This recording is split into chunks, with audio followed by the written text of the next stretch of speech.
Go out to the voicemail of Truth and Reason for this listener's draft strategy for the Cleveland Browns.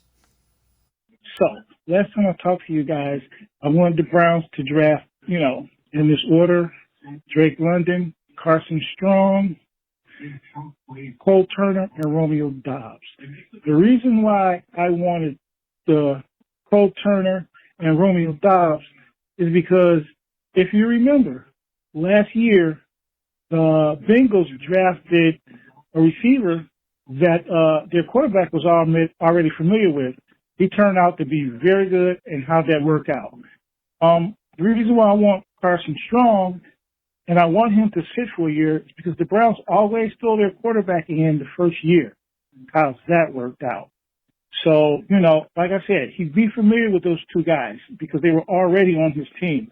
Besides the fact that everybody is 6'2" to 6'5". We need bigger players.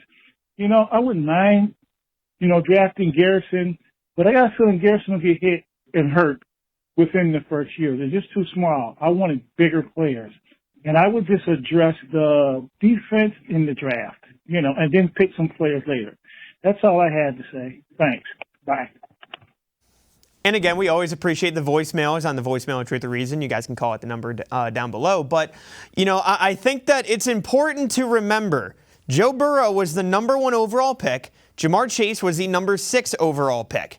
We can't lose sight of that. The fact that both were top 10 picks in back-to-back seasons. Jamar Chase was one of the top receivers in college football. Romeo Doubs, again, I like him a lot. He's a day 3 guy, And you're dealing with Carson Strong, who you want to sit for a year, when most years, at least now in today's NFL, really don't get to do that all that often. So let's bring in Hayden Grove. And Hayden, I know it's an interesting draft strategy, and it might be the new fad that people are trying to put together now that he's had the success of Joe Burrow and Jamar Chase. But I think that when you're trying to pair together these quarterbacks and receivers, I just don't think that it's a great strategy overall, though.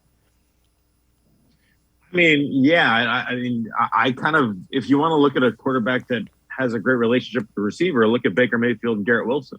They went to the same high school. Baker's been watching him for a while. He's known about this kid since he was in high school at Lake Travis. So if you want to pair a receiver with a quarterback, I would do it with Baker and Garrett. That's what I go with. I wouldn't worry about, day 3 guys, day 2 guys, and a quarterback in Carson Strong that could very well be, a late bloomer himself. So the Browns are in win now mode. And I'm not someone that I really don't want a young quarterback to come in and to be the guy right away. I think that Cleveland did a great thing in drafting Baker #1. Whether it's worked out or whether you believe it's worked out or not, drafting that quarterback #1 was important. It set the tone. That's your guy going forward. Yes, you wanted to sit him for a little bit with Tyrod Taylor. I get that. Things worked out. He had a great first season, and struggled his second season, but things worked out for those first 3 years.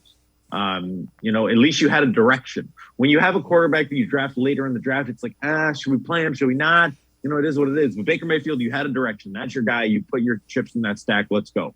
I love that option. The Browns haven't done it. And Baker Mayfield was the first #1 quarterback the Browns drafted since Tim Couch. That's way too long between quarterbacks. The Browns have had numerous #1 picks, numerous top 5 picks, and they didn't pick a quarterback. So I'm not a fan. If you're going to draft a quarterback, I'm not a fan of doing it late.